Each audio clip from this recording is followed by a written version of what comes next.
இந்த பிரபஞ்சம் ஜடப்பொருள். அதாவது நீர் திடீர்னு வெள்ளம் எடுத்து மழை பெய்யும், வீடெல்லாம் வீணாக போயிடும்னு நினைக்குமா? இந்த உயிர்கள் இறப்பார்கள் என்று நினைக்குமா?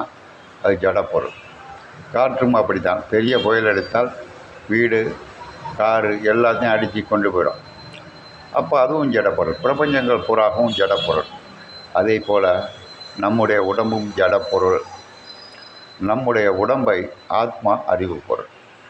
உடம்பு ஜடப்பொருள், ஆத்மா அறிவு பொருள்.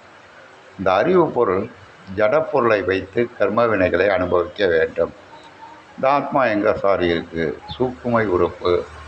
அதாவது சத்தம், வாக்கு என்று சொல்கிறோமே, அது மூலாதாரத்தில் இருந்து ஒளி வடிவமாக இருக்கும். சத்தரூபம் ஒளி வடிவமாக இருக்கும். அது தன் பொய்யான உடம்பை வைத்து மெய்